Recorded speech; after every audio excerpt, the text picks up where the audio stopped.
న్యాయం మట్టుకి ఏ ప్రభుత్వం చేయలేదు. ఇప్పుడు మళ్ళీ బాబు గారు వచ్చారు. బాబు గారు పవన్ కళ్యాణ్ గారు కూడా ఈ సమస్య మీద ఒకప్పుడు మాట్లాడారు ప్రతిపక్షంలో ఉన్న. కానీ ఈ రోజు అధికారంలోకి వచ్చిన తర్వాత ఈ సమస్య మీద సార్ మేము 6 లక్షలు కట్టించినాం సార్, చాలా పేదవాడిని, అయినా నాకు న్యాయం జరగలే. మూతపడినప్పుడు ఉన్నటువంటి ప్రభుత్వమే ఆ రోజు హామీలు ఇచ్చారు. ఈ రోజు ఉన్న ప్రభుత్వం ఆ రోజు చెప్పింది. మేము ఎవరి జోబీలో డబ్బులు అడగట్లేదు. ముఖ్యంగా ఏదైతే అగ్రిగోల్డ్ ఆస్తులు ఉన్నాయో ఆస్తులనే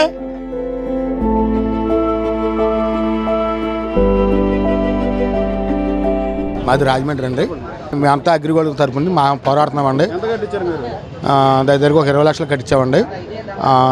ఇది కంపెనీ ఎత్తేసి ఒక 12 సంవత్సరాలు పూర్తయింది సార్. ఏ ప్రభుత్వం వచ్చినా మాకు స్పందన కనపడతలేదు సార్. మాకు న్యాయం చేయాలని కుటుంబ ప్రభుత్వం తరపున చంద్రబాబు నాయుడు గారికి, లోకేష్ గారికి, పవన్ కళ్యాణ్ గారికి ఈ ఆవేదన దీక్ష ద్వారా తెలుపుకుంటున్నామండి. దీని గురించి చాలామంది బాధపడుతున్నారండి. చాలామంది ఆత్మహత్యలు ఘోషలు ఎక్కువైపోయినాయండి. చాలామంది ఇబ్బంది పడుతున్నారండి. దీని గురించి సత్వర న్యాయం చేయాలని ప్రభుత్వం తరపున ఈ అగ్రిగోల్డ్ కస్టమర్ల తరపున కోరుకుంటున్నాను. నా పేరు యాకపల్లి వీర వెంకటరావు అండి. నేను కొవ్వూరు దగ్గర నుంచి వచ్చాను. ఈ అగ్రిగోల్డ్ సమస్య అనేది 10 సంవత్సరాల నుంచి తాత్సారం జరుగుతుందంటే వస్తుంది. అయితే అగ్రిగోల్డ్ సంబంధించిన సిబ్బంది కానీ ఆ సంస్థ సంబంధించిన అధికారులు కానీ వాళ్ళందరూ కూడా బయట తిరుగుతున్నారు. కేసులు గట్రా ఏమీ లేకుండా మేము మనోవేదంతో ఏజెంట్లు కానీ కస్టమర్లు కానీ మనోవేదంతో చనిపోవడం ఇవన్నీ జరుగుతున్నాయి. కాకపోతే చంద్రబాబు నాయుడు గారు 2015లోనే ఈ సమస్య వచ్చింది. ఆయన ఉండగా వచ్చినప్పుడు నేను ఈ సమస్యను తీరుస్తానని చెప్పారు. చనిపోయిన వారికి ఎక్స్గ్రేషియా ఇవ్వడం జరిగింది. ఆ తర్వాత నెక్స్ట్ జగన్ ప్రభుత్వం వచ్చింది. వాళ్ళు 10,000 20,000 ఇవ్వడం జరిగింది. కానీ పూర్తి న్యాయం మట్టుకి ఏ ప్రభుత్వం చేయలేదు. ఇప్పుడు మళ్ళీ బాబు గారు వచ్చారు. బాబు గారు ప్రతిపక్షంలో ఉండగా మేము రాజమండ్రి ఎయిర్పోర్ట్లో కలవడం జరిగింది. ఆ రోజు చెప్పారు, మీ ఆవేదన నాకు తెలుసు, మీరు ఒక సైకోని ఎన్నుకున్నారు కాబట్టి మీరు ఈ బాధలు పడుతున్నారు, నేను రాగానే మీ యొక్క ఆవేదనను నేను తీరుస్తానని చెప్పారు. కానీ సంవత్సరం జరుగుతుంది, ఈ యొక్క తాత్సారం జరుగుతూనే ఉంది. ప్రభుత్వం దగ్గర డబ్బులు లేవు అనడానికి అయితే ఉచిత పథకాలన్నీ కూడా జరుగుతూనే ఉన్నాయి. నేను చెప్పాలంటే నేను టీడీపీలో ఒక యూనిట్ ఇన్ఛార్జిని అండి. యూనిట్ ఇన్ఛార్జిని అయ్యి ఉండి కూడా నేను నా బాధని ఈ ప్రభుత్వానికి చెప్పడానికి ఇక్కడికి వచ్చాను. ఎందుకంటే నేను ప్రతిదానికి ప్రజల్లోకి వెళ్తున్నా, నా ప్రభుత్వం ఇచ్చేస్తుంది వచ్చేస్తుందని. కానీ నువ్వు కట్టిన డబ్బులు సమస్య ఏంటి అని అడుగుతున్నారు ప్రతి ఒక్కరు కూడా. దానికి నేను ఏం చెప్పాలో అర్థం కాక ఇంటికాడ కూర్చోవలసిన పరిస్థితి. నేను టీడీపీ పార్టీలో నేను క్రియాశీలకంగా పనిచేసే వ్యక్తిని. కానీ ఈరోజు ఈ యొక్క సమస్యను తీర్చకపోవడం వల్ల నేను ఇంటికాడ కూర్చోవలసిన పరిస్థితి వచ్చింది. బాబు గారు మీకు చెప్తున్నాను, మేమందరం కూడా నాలాంటి యూనిట్ ఇన్ఛార్జీలు కానీ బూత్ ఇన్ఛార్జీలు కానీ ఎంతోమంది ఈ అగ్రిగోల్డ్ సంస్థలో ఏజెంట్లుగా కానీ కస్టమర్లుగా కానీ చేసిన ఉన్నారు. వాళ్ళందరి బాధ మీరు తీర్చాలి. ఇవాళ ప్రభుత్వం ఉచిత పథకాలు పెట్టుకుంటూ పోతుందని చెప్తున్నారు. కానీ అగ్రిగోల్డ్ సంస్థలో ఎంతోమంది తమ రూపాయి కష్టపడి సంపాదించుకున్న సొమ్ము పెట్టారు. మీరు ఏదో ఉచిత పథకాలు ఇచ్చి నేను గొప్ప చేస్తున్నానని చెప్పుకునే కంటే ఇక్కడ కష్టపడి పెట్టుకున్న ప్రతి రూపాయి కూడా ఎంతో బాధతో, అంటే వాళ్ళ యొక్క పిల్లల యొక్క వివాహాలు కానీ తన వృద్ధాప్యంలో ఉపయోగపడతాయని కానీ పెట్టడం జరిగింది. ఆ రూపాయి రాక ఇవాళ ఎంతోమంది మనోవేదంతో చనిపోతున్నారు. వీళ్ళందరి యొక్క వేతలు తీర్చాలంటే మీరు కంపల్సరీ ఈ సమస్య మీద దృష్టి పెట్టవలసిన అవసరం ఉంది. సంవత్సరాల కాలం జరిగిపోయింది. పవన్ కళ్యాణ్ గారు కూడా ఈ సమస్య మీద ఒకప్పుడు మాట్లాడారు ప్రతిపక్షంలో ఉన్నప్పుడు. చంద్రబాబు నాయుడు గారు ప్రతిపక్షంలో ఉన్నప్పుడు కానీ ఇవన్నీ కూడా మాట్లాడారు. కానీ ఈ రోజు అధికారంలోకి వచ్చిన తర్వాత ఈ సమస్య మీద మాట్లాడేవాళ్ళు లేరు. లోకేష్ గారు ఏమని చెప్పారంటే అగ్రిగోల్డ్ సంస్థ గురించి నాకు అంతా తెలుసు, నేను చేస్తానని చెప్పారు. ఈరోజు చూస్తుంటే సమయం వెళ్ళిపోతుంది కానీ మా సమస్య ముందుకి తీర్చే పరిస్థితి ఉందా లేదా అన్నది చాలా బాధ కలుగుతుంది. కాబట్టి ప్రతి ఒక్కరు కూడా ఈ ఉచిత పథకాల పరిస్థితి ఎలా ఉన్నా కానీ మా బాధలను తీర్చండి కంపల్సరీగా.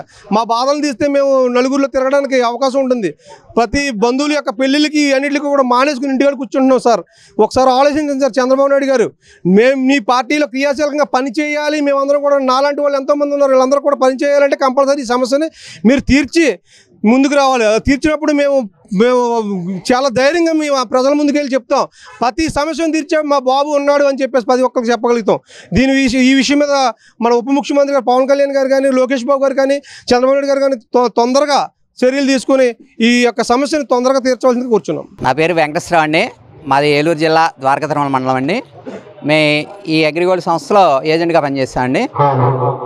సుమారుగా ఒక 50 లక్షల వరకు మేము కట్టించున్నామండి. అయితే గత ప్రభుత్వంలో ఈ జగన్మోహన్ రెడ్డి గారు ఇచ్చినటువంటి 10,000 రూపాయలు 20,000 రూపాయలు పేమెంట్లు అయితే కనుక కొంతవరకు కూడా కస్టమర్స్ చేయడం అనేది జరిగిందండి. కాకపోతే ఇంకా మీదవి కూడా ఆ రోజున గత ప్రభుత్వంలో కూడా జగన్మోహన్ రెడ్డి గారు 6 నెలలు మేము ఎక్కంగానే 6 నెలల్లోనే మీకు పరిష్కారం అంతా కూడా మొత్తం సత్వరమే పరిష్కారం చేసేస్తాం, మొత్తం అంతా కూడా క్లియర్ చేసేస్తాం అని చెప్పి అన్నారు. కానీ ఆ తర్వాత ఏ విధంగా కూడా చర్యలు అనేది తీసుకోలేదు, పట్టుకోవడం అనేది ఏం జరగలేదు.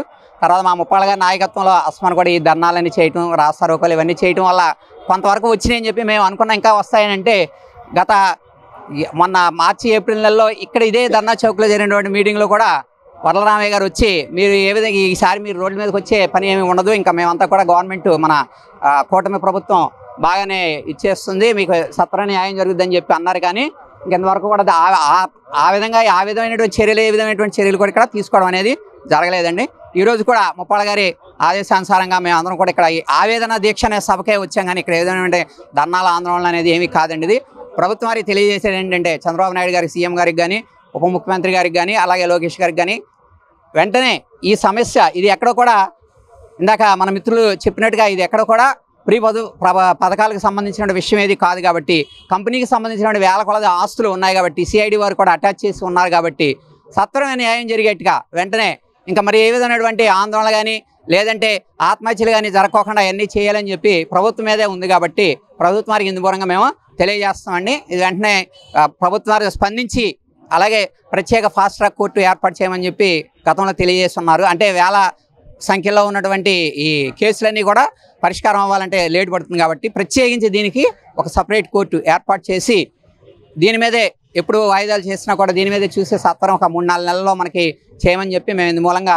తెలియజేస్తామండి. ముప్పాళ్ళ గారు చెప్పినట్లు కూడా సంవత్సరంలోపు మనకి అయిపోద్దని చెప్పి అని అన్నారు. కానీ అప్పుడే ప్రభుత్వం హామీ ఇచ్చి కూడా దగ్గరగా 6 నెలలు 7 నెలలు అయిపోతుందండి, సుమారు 8 నెలల దగ్గరగా అయిపోతుంది. కాబట్టి ఈ విషయాన్ని ప్రభుత్వం వారు గమనించి స్పందించి వెంటనే మాకు ఏజెంట్స్కి కానీ కస్టమర్స్కి కానీ వెంటనే సత్వర న్యాయం చేయాలని చెప్పి ఇందు మూలంగా తెలియజేస్తాం. అధికారం వచ్చిన తర్వాత అంటే 2019లో ఆయన అంటే ప్రభుత్వం మారే ముందు 250 కోట్లు ఏదో చేస్తాం, కోర్టులోకి వెళ్ళి మీరు ఇచ్చేసుకోండి అని చెప్పి అన్నారు. కానీ అప్పుడు ఉన్నటువంటి ఎలక్షన్ కోడ్ వల్ల దేనివల్ల మొత్తానికి ఆ అమౌంట్ అయితే రిలీజ్ చేయలేదు. అదే అమౌంట్ని తర్వాత ప్రభుత్వం వచ్చినటువంటి వాళ్ళు రిలీజ్ చేశారు.